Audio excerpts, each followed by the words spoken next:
বর্তমানে আমি বরিশাল বিভাগের পটুয়াখালী জেলার সবচেয়ে সুন্দর একটি জায়গায় রয়েছি, আর এই জায়গাটির নাম কাশ্মীর রোড বা সেলফি রোড। যদি কখনো পটুয়াখালী সদরে আসেন অবশ্যই এই জায়গায় ঘুরে যাবেন, কারণ পটুয়াখালী পর্যটন স্পটগুলোর মধ্যে এটি একটি অন্যতম জায়গা। মূলত এই রোডটিকে আগে সেলফি রোড বলা হতো, পরবর্তীতে নাম হয়ে যায় কাশ্মীর রোড।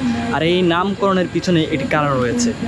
অনেক ঘাটাঘাটি করে জানতে পারলাম ভারতের উন্নয়ন কাজ দেখানোর জন্য তাদের যে বাৎসরিক ম্যাগাজিন ছিল সেখানে পটুয়াখালীর এই সেলফি রোডটিকে কাশ্মীরের উন্নয়ন কাজ বলে ছাপিয়ে দিয়েছিল, যেটা নিয়ে অনেক আলোচনা সমালোচনা হয়েছিল। পরবর্তীতে নাম হয়ে যায় কাশ্মীরি রোড। আর এই সেলফি রোডের সামনেই ঝাউতলা বা ঝাউবন রোড। আর এই রোডে আসলে আপনার কাছে মনে হবে আপনি ইউরোপের কোনো দেশে আছেন, কারণ এই রোড বানানোর ধরনটাই আলাদা। রাস্তা যাতে পথচারী হাঁটতে পারে তার জন্য রয়েছে বিশাল বড় ওয়াকওয়ে। আর এর পাশে রয়েছে আরেকটি ট্র্যাক বা লাইন যেখানে সাইকেল বা বাইক চলাচল করতে পারে। এর পাশেই 4 লেনের রাস্তা। আর এর পরিপূর্ণ সৌন্দর্য ফুটে ওঠে রাতের বেলায়, কারণ অনেক সুন্দর করে লাইটিং ব্যবস্থা করা আছে।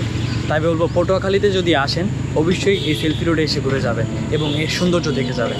আরেকটি বিষয় বলে রাখি যে শুধু যে এখানে রাস্তা রয়েছে তা না, এর পাশেই রয়েছে খুব সুন্দর একটি শিশু পার্ক, যেখানে আপনি চাইলে আপনার ফ্যামিলিকে নিয়ে একটি কোয়ালিটি টাইম স্পেন্ড করতে পারবেন। এবং আশেপাশে অনেক পর্যটন স্পট এখানে রয়ে গেছে, নানা রকম রাইডিংয়ের ব্যবস্থা করা আছে।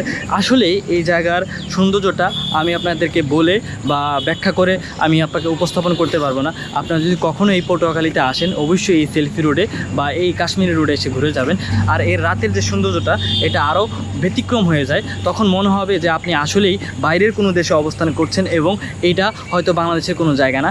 আর আমি খুব আশ্চর্য হই যে পটুয়াখালী জেলাতে, যেটা কিনা বরিশাল বিভাগের একটা জায়গা, সেই জায়গায় এত সুন্দর করে একটা রাস্তা করে রাখছে বা সিটিটাকে একটু গোছানো করে রাখছে। সেই জন্য আমি খুব অবাক হই। ঢাকার মতো একটা সিটিতে আমরা এরকম রাস্তা খুব কমই চোখে পড়ে, কিন্তু এই পটুয়াখালীতে আমি এই রাস্তাটা দেখে খুব অবাক হয়েছিলাম যে এত সুন্দর করে কিভাবে এই রাস্তাটাকে প্ল্যান করেছে। তো আমি বলবো যদি সারা বাংলাদেশের প্রত্যেকটা জায়গা যদি এরকম হতো তাহলে সবচেয়ে ভালো হতো। হয়তো রাত্রেবেলা যখন এই লাইটগুলো জ্বলে উঠে তখন মনে হবে আপনি খুব সুন্দর একটি জায়গায় আছে। তো আমি আবারও বলবো যে এই পটুয়াখালী কিন্তু কম নয়। এই পটুয়াখালী যখন এই লাইটগুলোকে তারা জ্বালিয়ে দেয় রাত্রেবেলায় তখন এটা আসলে অপরূপ সৌন্দর্য হয়ে যায়। এত ক্লিন এবং নানান রঙিন রঙে লাইটগুলো জ্বলে থাকে। তো আসলে এই জিনিসগুলো আমার কাছে খুব অবাক লেগেছে যে প্রত্যেকটা জায়গায় প্রত্যেকটা লাইট খুব সুন্দর করে এখানে ওরা প্রতিস্থাপন করেছে।